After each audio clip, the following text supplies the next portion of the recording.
what are some of the lessons you can actually say that your parents literally imparted in you in terms of upskilling you for business? One, don't run away from employment until you're certain that your business can stand on its feet, because businesses die in the first 6 months. When you're starting a business, start a business in an area where you have passion. Yeah. Do you think that your political connection has been also very instrumental in terms of you building the business?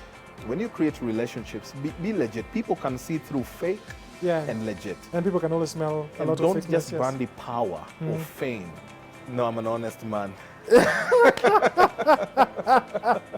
Now you see it, now you don't. At least your budget in your ministry remained intact. So welcome to the show tonight. Quite excited about the show that you have lined up for you tonight, because I have a very, very interesting guest. My name is Ian Dennis, and this is the Late Night Business. And before I get onto my guest today, I wanted to let you know about the place that you are in right now. You can see the ambience that you're experiencing right now. It's an ambience like no other. We are the Capital Club, the East Africa's premier business club. So one thing I can like to tell you, because this is a business show, and to be a part of this particular club, one thing that you're guaranteed of is the exclusivity and the prestige. No one just walks in here. You have to be recommended to be a part of here. So you can actually tell, even the guests that I have today, we were recommended to be here today. The access that you can have in this particular place is like no other. You have access to so many different facilities, not only just the meeting room, you have the gym, you have the spa, and so much more. And just finally, something I can let you know, if you're an international traveler, or if you are an international traveler, like my guest today, who's just landed, he's just not arrived, he's landed from Arusha. So you can access the Capital Club from different parts of the world, Dubai, London, New York, you can name it. So today I have with me a guest who I can literally describe as a jack and a master of so many different trades. Out of the so many things he's done, where I am seated right now, he was seated right here a few years back as a sports anchor and as a presenter at one of the famous radio stations that we have in town. He was a leader from second year in the university at SONU, something that was unprecedented before. And I can go on, but the most recent title that can describe him is that he's the former CAS, Cabinet Administrative Secretary in the Ministry of Industrialization. So without further ado, Honorable David Osiani, HSC. Yeah, you have a head of state commendation. I can't miss that out. Karibu sana. How are you doing? Thank you very much, Ian. I am so delighted to be here tonight. I am doing well. I am all right. Yeah, it's good to be here, and thanks for this beautiful show. And it's in a nice place. Capital Club really is. Yeah, it looks like us. It looks very capital. We hope it's not only for capitalists. It's not for capitalists, for everyone. It's really capital in all the sense, capital in its ambience and its beauty. This is amazing. And of course, for this wonderful thought of this version of a business show that you've come up with, I'm delighted to be here. You know that in my previous role as the CAS, I was very big on SMEs, opportunities for trade. I was big about it because I run an SME as well, you know, and it's where I was extracted from. It's where I was extracted from before I started that job, and that's where I have reverted back to. And so I'm glad to have you. You're back home. Yeah, I'm glad to be here with you. Karibu sana Kenya. I know you had to rush from the airport to be here to be with us. So it's a privilege for us that you can actually just came and sat with us. So asante sana. Thank you. And my apologies for slightly. The audience doesn't know anything. Yeah. Just to start off this particular conversation, I want you just to give me a recollection of you growing up. Where did you grow up? How was it growing up? And while growing up, where did the thought of just getting into business come into place? I know those are like 3 questions in one. I know. But I know you're a communication expert. Now, I grew up, my formative years as a young child, we grew up in a place called Osiany Sugar Company. I tell people I only came to Nairobi for university. I'm a village child. I went to Osiany Complex Primary School. And then later on transited to St. Mary's Yala. So my growing up was in Osiany Sugar, where, you know, sugar production was the mainstay of the farmers around that place. My father worked for the sugar company. My mother was a medic. She was a nurse. She did stints as a matron in Pumwani, a matron in Kendo Adventist Hospital. But our growing up years, she worked for what was known then as the Family Planning Association of Kenya, in charge of the larger Western region. But on the side, she ran a business. She ran a healthcare facility. She ran a hospital. Yeah. And she also ran a pharmacy. Now, my dad would take us every weekend on Sundays to go and see what happened in the business. You know, occasionally we'd be the ones to do the receipting. We would be the ones to collect the monies over the counter. And that's where my instinct for business started from, just seeing my folks trying to run Jata Health Services back then in the day. And so, yeah, that's a little bit about my upbringing. It's a little bit about my upbringing, but that's also where I learned a bit of business from as a young person. And recently found, or rather found out also you lost your dad recently in 2021. Yes, My condolences. we're just about marking his first year since he died. I have refused somehow to mark an anniversary of my father's death because I can't celebrate pain every year. Yeah. I've told my siblings it beats logic. On that day, if at all I remember that he died that day, I hope I don't. But if I do, I will go and toast with friends to his fruitful life, because my dad gave of himself that I may become. And I think it is a blessing to have buried my father. I'm trying to look at it the other way around for parents who bury their children. And I think if it were my dad to bury me, he would die immediately thereafter. And all parents wish and pray that their children would bury them and bury them well. You know, the Bible in Ecclesiastes says, if a man is not buried well, then he had rather not have been born. And so we buried my father honorably, gave him a state funeral, celebrated him in life, gave him the best medical care we could, and he rested, imparting in us a lifetime of lessons. And so, yes, Dad is gone, but he was my teacher of business, very strict businessman. What are some of the business lessons you learned from your dad? What did he impart in you? So apart from maybe going to over the weekends and just going to visit your mom's business and trying to do some of the activities within the business, what are some of the lessons you can actually say that your parents literally imparted in you in terms of upskilling you for business? Well, there were two people with two different ethos, but there's something to learn from both of them. My mom was the giver. So sometimes she'd just let people have deni, you know, just debt. They just kept accruing debt. He will pay. They'd come to the hospital. Mgonjwa akipona ameenda. Yeah, akipona ameenda, you know, and sometimes Dad would be the strict one to say, no, you have been here. We must have a sense of collateral if you're not able to pay right now. But my mom would be like, oh no, you know, God will fix it somehow. Well, there were times God fixed it. There were times he said, not now. But Dad was the most strict person in business management. He had a sense to say, this is a strategic direction this is going to take.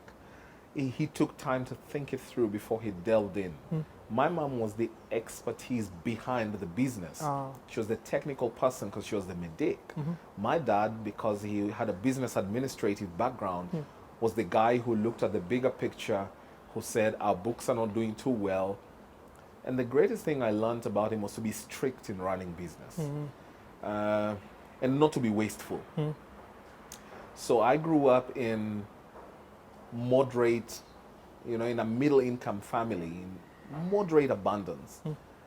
But my father always ensured that we did not feel like there's so much to be wasted.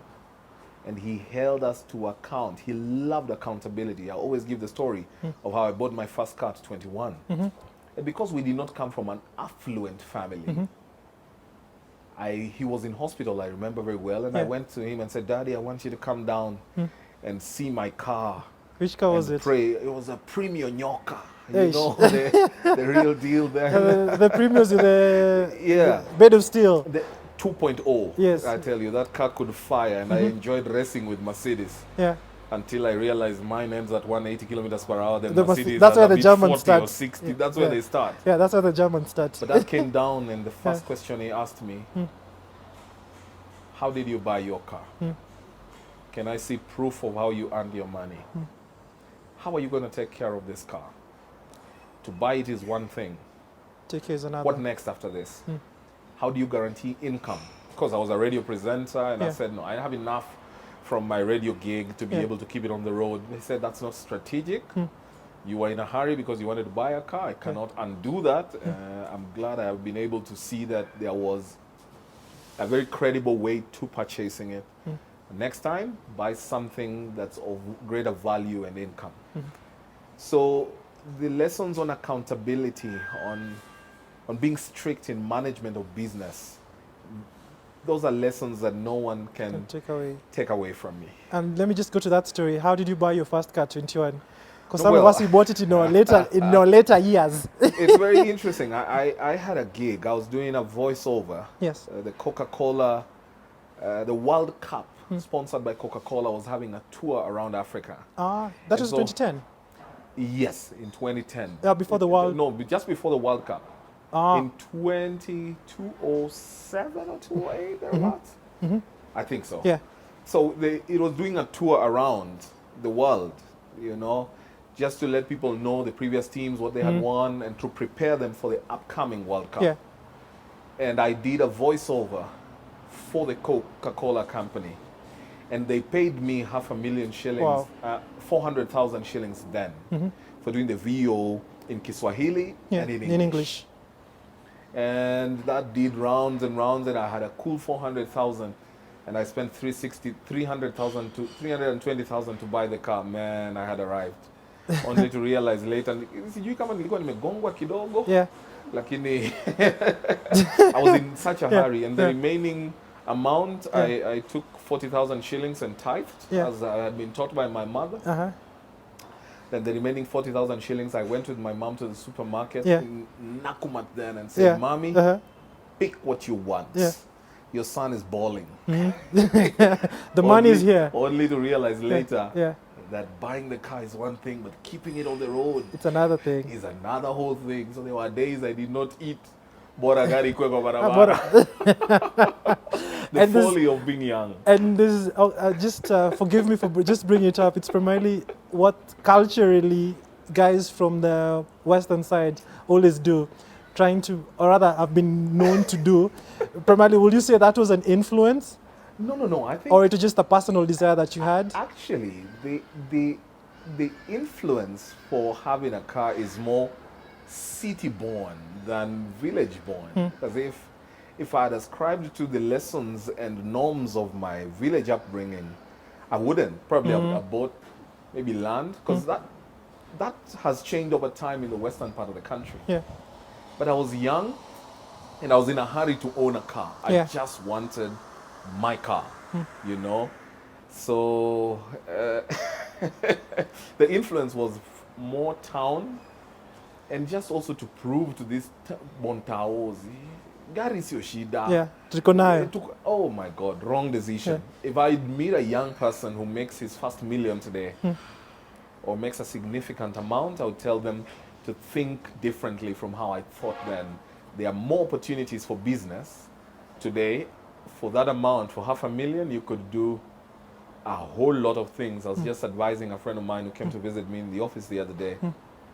He said, David, how do I stop employment? I said, one, don't run away from employment until you're certain that your business can stand on its feet, because businesses die in the first 6 months. True. So those first 6 months may be too tumultuous.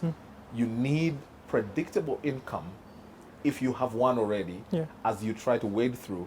Very few people have the backbone to be able to handle the shocks that come with starting businesses. There are businesses that make losses for years before they break even. One of the businesses we run with my dear wife is a spa. It's called Fine Blades. It's made losses for 1.5, 2 years. It's breaking even. And at some point I just said, you know what, to hell. Because I thought, barbershops make so much money. And you go in and you realize it's not what it looks like out there. It's a whole different dynamics. I remember asking a friend of mine, you guys, this money that you say you make, where is it? So don't be in a hurry to start what people have started. And when you go in, you realize the dynamics are different and you quit. Yeah. So you take time to study before starting a business. Yeah, so And that's it. there's something about you is that you are a high achiever, or have been a high achiever. You see, you've mentioned here you by 21 you'd bought your first car, you already had your first employment.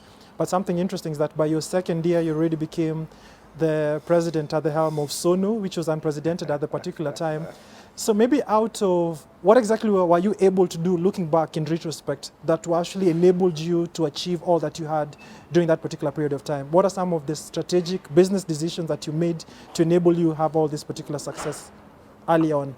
I think that every person is a product of coaching and mentorship. I will not understate that. I mean, I cannot state that enough. We need to have mentors for people getting into business. Some of us had it the easy way, sometimes the hard way. Having my father as a starting point for learning, for teaching, for coaching, for mentorship was one thing. But I think as I grew up, I just decided also that I wanted to know a little bit more.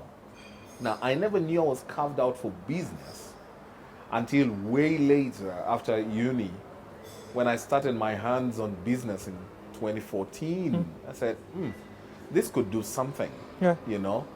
And business is not easy to start, but it's also not hard to start, but you must find your passion. If you do business in an area for which you have passion, I guarantee you that business will succeed, you know? So I wouldn't say there is anything, I don't want to look like there's something great I did. I think it was just a confluence of mentorship, coaching, hunger for knowledge, and God, really. Chance and God. Kenyans, you like say, ni God too. Ni But God at least man behind say. it, kuna mentorship. No, but mentorship is a very big part of business. And I was just going through some of the mentors that you have. One of them is the former Prime Minister, Raila. Yes. How did that come to be, and how exactly has you groomed you to enable you be who you are today? Because he's a politician, but I know also he's a good businessman. What are some of the lessons that he taught you early on? And even, first of all, even how did you meet him for the first? Because you grew up in a completely different environment. You're not part of the dynasty. Yeah, no. As they say out here. You know, every time I hear that dynasty, It's that fine. dynasty, I just say my daughter is clearly endangered. Yes. Because she will grow up to be an Osiany, and her father will probably have retired as president, and she will be having aspirations, who knows. And Ian's daughter will come to media, they'll say media dynasty. But anyway, I met the Prime Minister when I was in university. While you'd already gotten the seat? Or it was before? I had just been elected as the president of Sonu. We were called chairman then. And then someone, an old mzee called Mzee Odote, watched me. And when he watched me, he called him and said, have you seen this young man? This young man needs mentorship.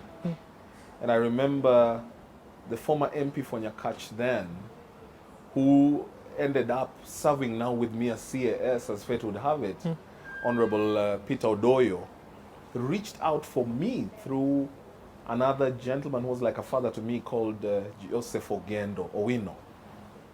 And they said, we need to take you to see the Prime Minister. And when I went there, I interacted with him. And from that point on, Raila became like a father to me. Wow. More than just a political mentor, he became a father. He clipped me under his wing. I left university. He gave me a stint as a youth advisor in his office. I wasn't paid by government, but he ensured that I had a decent take home. He listened to me. He then gave me opportunities, just gave me wings to fly. I remember he wrote me a very good letter that would later earn me an opportunity to have my scholarship, my Chevening scholarship. And I went to the UK, and it was quite an experience. So he has been a mentor in many facets. I would tell you about Raila on days on end. And I think I admire so many things about him. And that's truly, truly the man he is. So for me to have a front row seat to experience this great man has been a blessing. Whether it's business. I remember one time I was having a chat with him and then he laughs and says, if you want to do big business, you will know that borrowing is sometimes a component of your growth, Yeah. but you must think big. When you think big, you can borrow big and do big. You can do bigger things and achieve more. So if you go looking for $1 million shillings in a bank, they will look at you and say, is this the idea that wants to transform into a multi-billion idea? But if you borrow $1 billion shillings and you can show them a business plan for it, and you can tell them how it will turn around, everyone's going to respect you. Yeah. So there have been a huge lot of lessons. He's been a great mentor in that phase. But I've also had people like Julius Kimngetich, Yes. who's my Yes. to-go-to, Yeah. person. And whenever I have a mind block running business, when I need organizational, strategic management lessons, I run to Kimngetich. And Kimngetich became a mentor from when I was in university. You also just bumped into him, Today, or you are the one I who actually bumped into approached? him. There are two people who have transformed how I think and look at life, but I bumped into them, both of them, in one event. I went for an event which was known as the European Development Days Yes. event. It was done at the then Hilton Hotel, and I was invited as a speaker for young people. Yeah. There, I would meet Houghton Irungu, who was then the director for Pan-African program of Oxfam. And there, I would meet Julius Kimngetich. Houghton Irungu straight up hired me into Oxfam. I joined him. I became a governance associate, worked with him. He would walk with me to all meetings with who is who in the city. Interesting. He So taught me ethics. This is how you do things, David. Treat yourself this way. Come to work early. Have a set of, be disciplined. If you're not disciplined, there will be no results. This is how you write Proposals, journals. yeah. Wow. Refine. And then there was Julius Kimngetich, who was working more on my leadership side. And when I moved to business, because he's very successful in that sector, has been a very great guide for me. Before even we go on a break, probably a sentence, because there's always, we talk about mentorship, Yeah. but mainly like from just listening to you, I've been able to harness your mentorships, or rather your mentors. Yeah. So for anybody just watching this, how can you best go about choosing your mentors, and how can you best harness it? In just maybe a few words before going on a break. Identify someone you admire, but who has credibly risen to that point. Credible. Credibility is everything. We are in a world where today we admire all these other funny characters, wash, name them, Yes. because they drive your Rolls Royce or they drive all this, they live the high life. But when you get down to asking, how did you make it here? Yeah, Then they start blubbering. true. Once you choose someone who is credible and you admire, seek them out actively, because they are busy and they have millions of people. But True. it also then means you must demonstrate distinction. True. You must show that you have this rare passion, and that your passion is not just about talk, that your passion is tempered with the right things. You have a passion for growth, a passion for learning. You do not know it all. You're disciplined.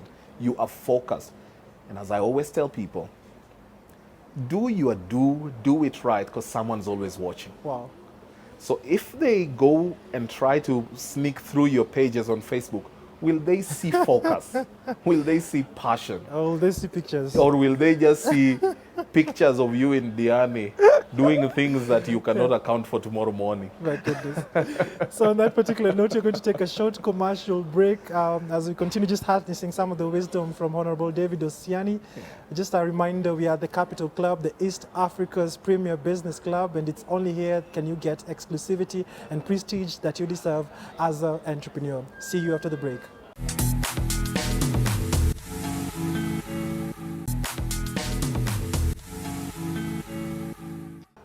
So welcome back to the show. Before the break, we were just having a conversation about the early life of Honorable David Osiani.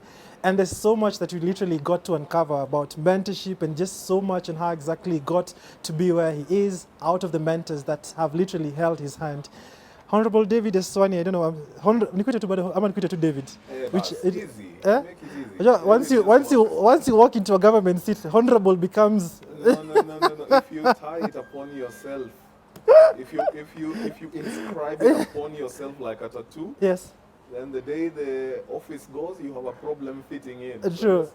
But you know, David remains my name in season and out of season. Interesting. So. And primarily just using that particular depiction of David and Goliath. Something about you is that you've been able, let me just use that particular depiction, David and Goliath. Yeah. You set up your business, Crestwood Marketing Communications, and primarily you've been able to literally grow the business over the years, and right now you're competing with the big boys. I can say the Goliaths.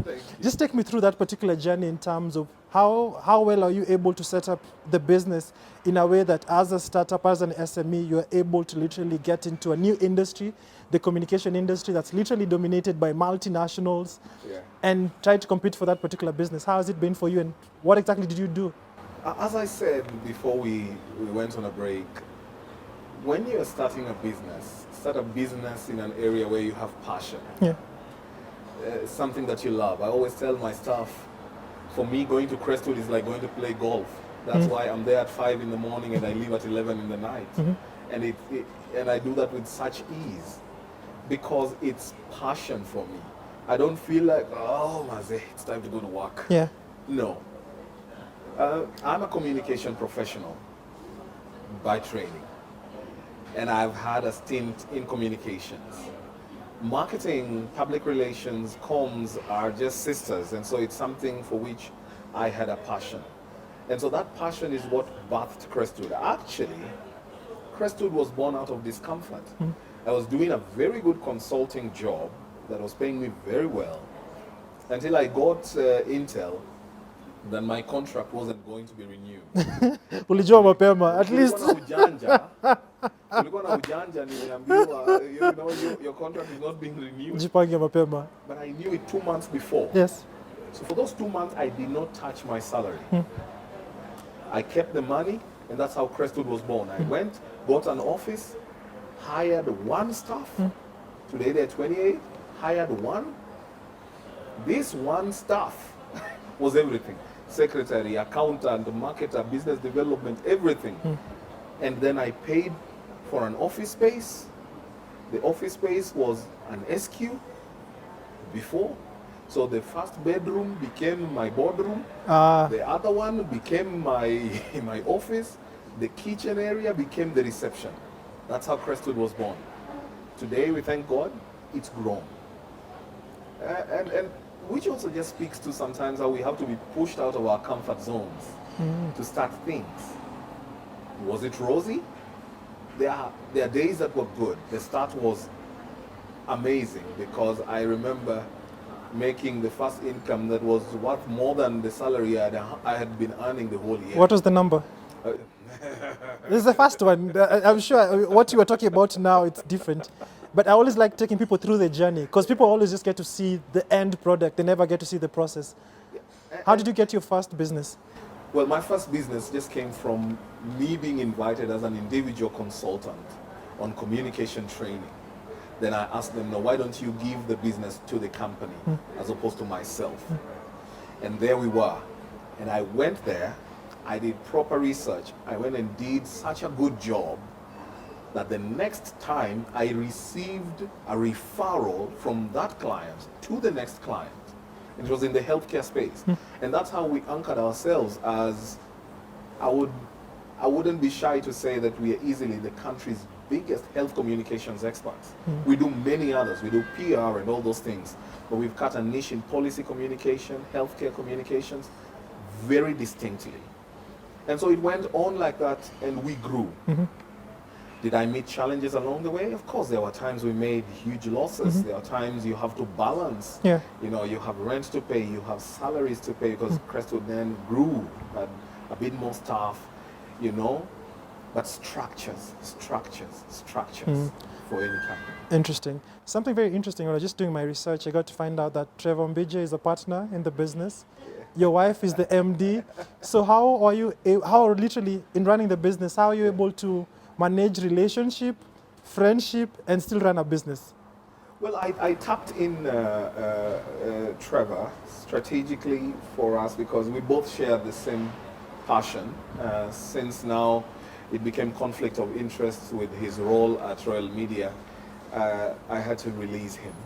But for having my wife Siombua to run the business is because the Crestwood group, which I chair, is a group of 5-6 companies.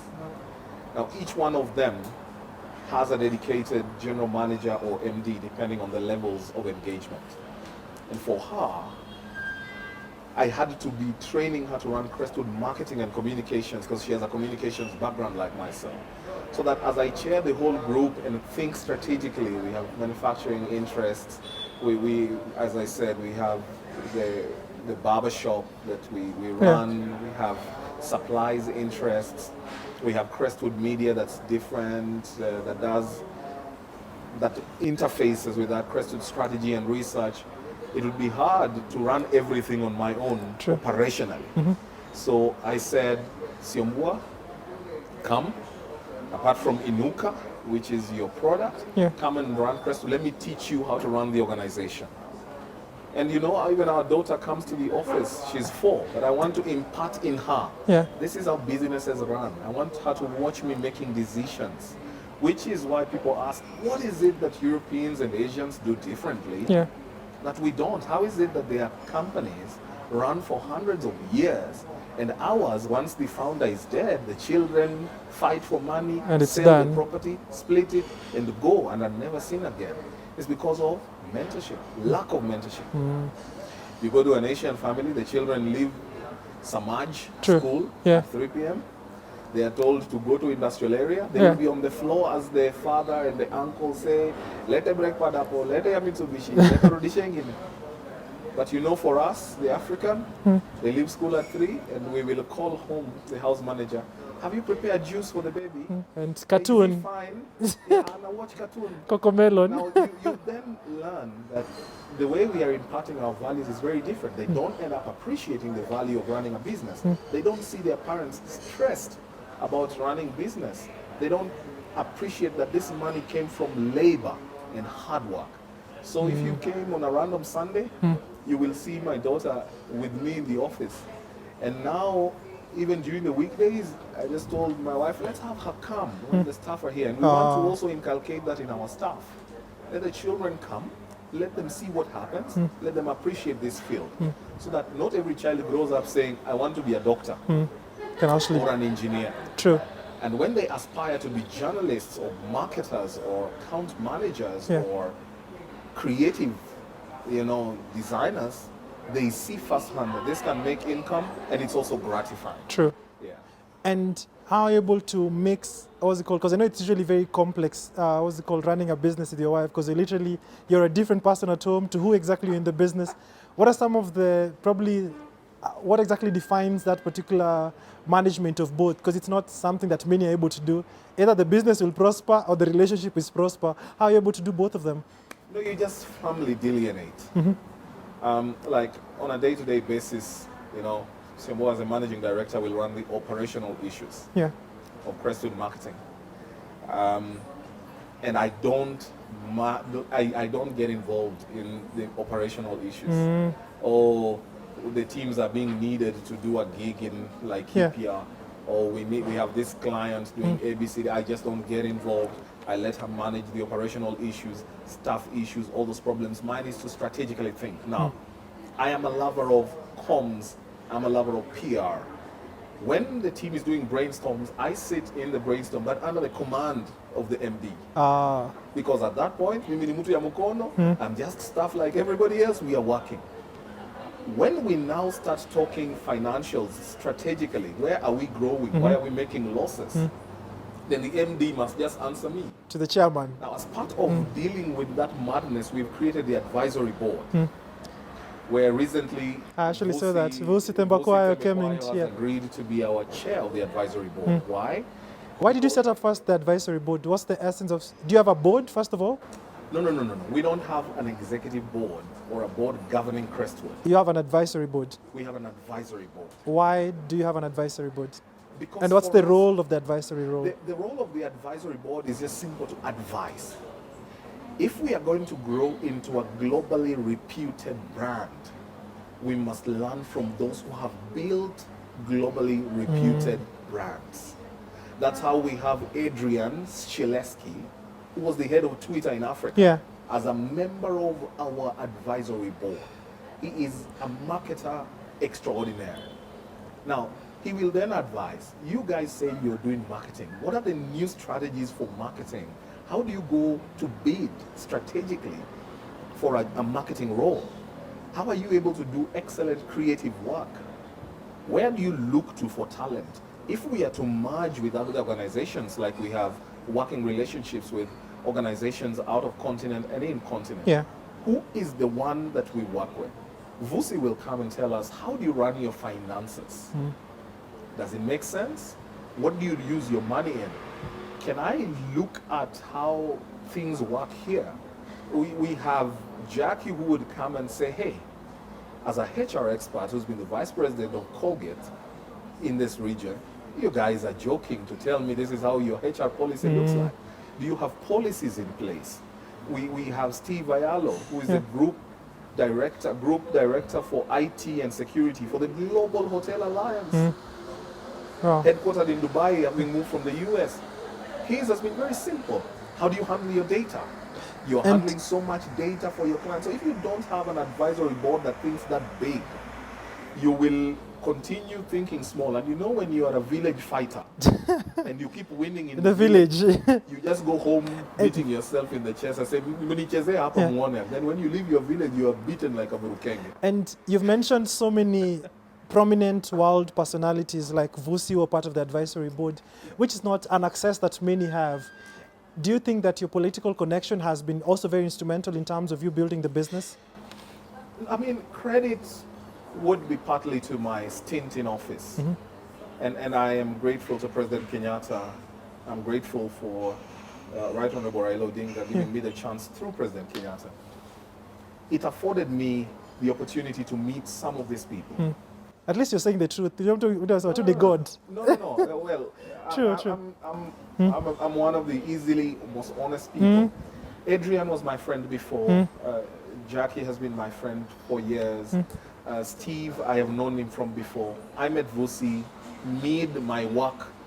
When I was having an assignment at the Dubai Expo 2020, which was being run by my ministry. He was a speaker there. We then realized we shared a lot in common. We became very good friends, and he's honored invitations to come into country, and we are in touch on a brother-to-brother basis. Truth is, if Vusi were to join any advisory board, he would charge an arm, a leg, and 3 kidneys for every session he sits in a meeting. He charges me nothing because it's brotherhood. Now, there are relationships you will meet as you work. Whether you change them into brotherhood or you make them transactional, is up to you. It's up to you. And this is what I teach people also. Be legit. When you create relationships, be legit. People can see through fake and legit. And people can always smell a lot of Don't fakeness, just yes. brandy power or fame for the sake of it. There's something even the greatest people want to learn from, they're not very great. So that's how it's gotten us here. Interesting. I was just listening to your interview the other day at Spice, one of the sister stations that we have, and some of the interesting thing when you're talking about your stint as the CAS at the Ministry of Industrialization and Enterprise was that there's the relationship between the KIA, KIRDI. Maybe you can just take us through, especially to the viewers who are watching this, because we have government institutions, we have access to capital, we have access to research, but we have no idea. Yeah, part of the challenge, which I hope that will be addressed, is, government doesn't spend so much on communication. True. So what ends up happening is there's all this knowledge, but this knowledge is not shared. And when knowledge is not shared, then the Bible testifies that my people perish. Because of lack of wisdom? Yes. I went and under the stewardship and leadership of CS Betty Maina, an excellent lady. You know, we as a ministry had formulated a working framework for the 3Ks. So there is the KIRDI, Kenya Industrial Research Development Institute, the Kenya Industrial Estates, and the Kenya Bureau of Standards, KEBS.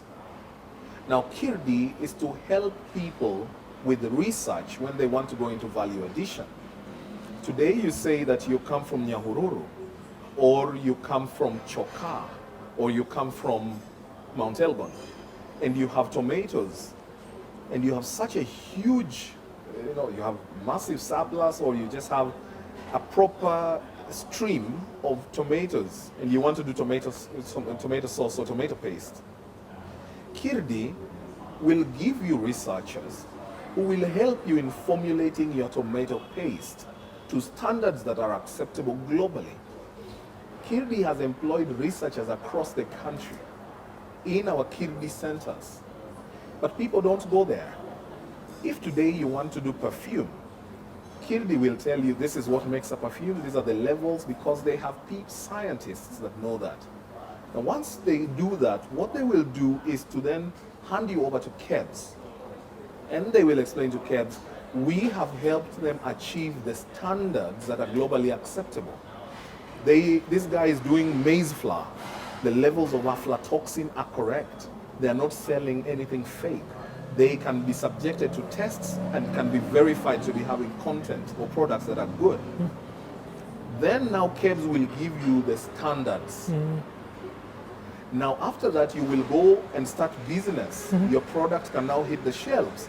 But if you run into a challenge of resources or capitation, then Kenya Industrial Estates, KIE, will give you between 100,000 to 20 million Kenya shillings. As a loan? As a loan. What interest rate? Very 10% on reducing balance. That's pretty much what you get in a SACCO. So it's not like the commercial loan. So you will end up benefiting from this triad. Yes. Now, a lot of people don't even know that if you go to KIPI, Kenya Industrial Properties Institute, yeah, you can register a trademark. As a youth below 35, you register your trademarks for free. Why did they charge me? You didn't declare you were youth, and they're happy to take the money. My people perish for lack of knowledge. Is that now I know I need to go back and tell them refund? You know, you should read the receipt. Once paid. But if you went there, oh my God, I didn't know that.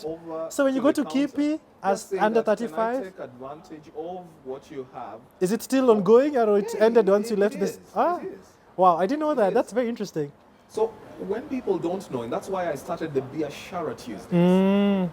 Because every Tuesday I would have a live Facebook chat session where every CEO of all the 20 corporations, agencies, KEBS, Micro and Small Enterprise Authority, Kenya Export and Promotions and Branding Agency, KEPROBA, you know, all of them came to my show.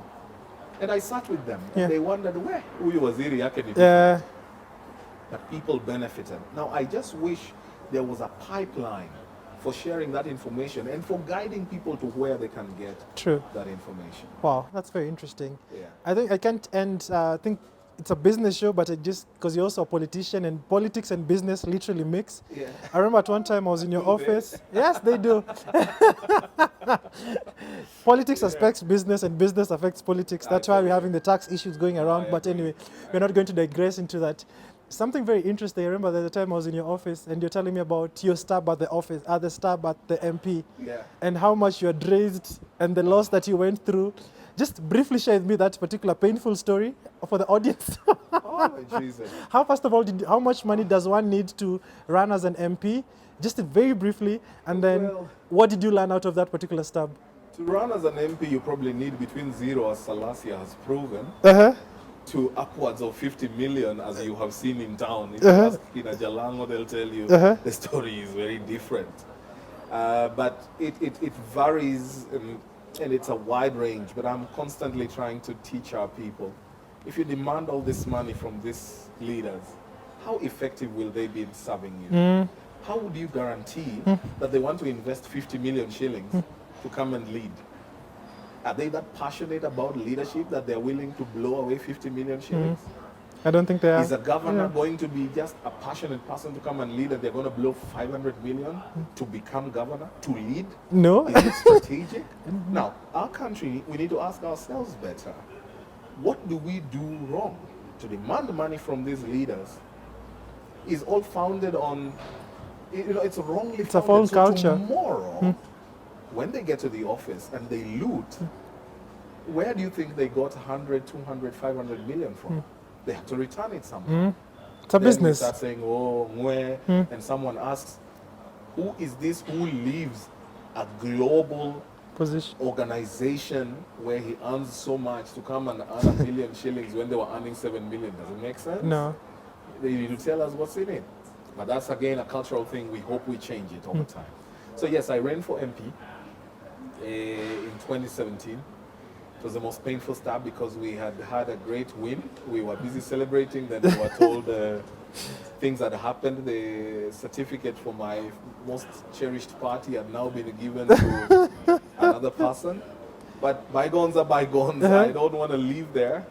I think maybe God ordained it that way because then later on I would serve in an Government. obviously higher role as a deputy minister, which was more gratifying and which allows me latitude to now get into other better roles of supporting the country more strategically. So I have some quick fire questions. So in the next 90 seconds, just try to answer as fast as you can and what comes to mind. Let's go. So the first question I have, what motivates you when you get out of bed? To go and get it done. What problem are you solving at the moment? Brand problems for various organizations and people. What's your favorite word? Deliver. Name a 4-letter word that starts with B.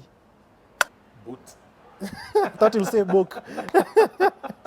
If you were to write a book, what will it be about? Just do life. Things will align. Are you a morning or an evening person? Oh man, I do both, but I do nights into evenings, evenings into nights better. Interesting. You just landed here, so the next question is very appropriate. Do you prefer driving or flying? Well, flying is the safest means of transport known globally. Yeah, so a private jet shall be coming soon. Amen. So what is the punchline to your favorite joke? Or maybe tell us your favorite joke. My favorite joke doesn't look good, but anyway, I usually say there's this girl who was with us in a matatu back in the day. She was looking very sophisticated, and then she said, "Dere fungwa dirisha na fornicate," which meant she was suffocating. So it was very bad. Sophistication became very problematic. Nina suffocate. And so she just blew off. Oh my God, what did you mean? But yeah, so English. much for sophistication. Kisungu. Rusungu. Rusungu. Yeah. What is the non-existent job do you wish existed? The ability to get us back into yesterday and fix it. I wish there was a way someone could do that. Yeah. But Interesting. now that doesn't exist. Wow. Do you know how to perform a magic trick?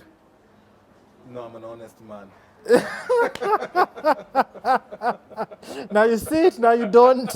At least your budget in your ministry remained intact. Anyway, so, and the final question, what motivates you the most?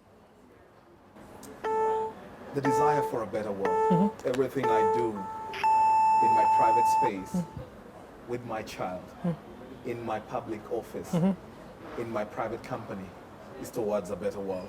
I want to just genuinely see a happier world, a world where people are more human. The real spirit of Ubuntu is what I yearn for. Interesting. And just finally to the audience watching this, because it's a mix of yearning entrepreneurs, budding entrepreneurs, established entrepreneurs. What's that piece of advice from your journey? Can you just share in probably just a sentence, or maybe just 2 sentences, because time is already up? I think to anyone starting anything today who hopes that it will morph into something tomorrow, this is my piece of advice. Give it time and then work hard at it. Give it time, but keep working. Things will fall into place. Interesting. Just give it time. Wow. Don't hope to be a billionaire today. Don't start saying, oh, David drove his fast car 21. Our circumstances are different. Just give it time, but keep at it. Things will fall into place. Wow, interesting. Yeah. I wish you can go on and on. I've really, really enjoyed this particular conversation. Thanks so much for having honored us. Appreciate it, Ian. To have this particular conversation, just sharing your experiences. So if you have any questions, I can also just get to relay them to Honorable David. I believe we're going to have another one. Yeah. I think we can go on and on. So thanks so you. much for having watched the show. Hope you've learned a thing or two from our conversation. And just before we get to wind up, I'd just like to give a big thank you to the Capital Club, the East Africa's premier business club. It's a business show, so you have to be at a business club. Yeah. And one of the things that we retaliate, it's a club of prestige. You just don't join the Capital Club. You have to be recommended. Yeah. I can recommend one or two people. Please do. Malipo ni kidogo. Kidogo to commission, kidogo to. But it has to be men of substance. The late Bob Collimer was a member here, so you can actually tell. And if you're running a business, I think at the end of the day, you want to be a part of a club whereby you can network with who's who. Name any prominent business person in East Africa, they're part of the Capital Club. So ladies and gentlemen, thanks so much for having watched the show. My name is Ian Dennis. Until next time, I'll see you then.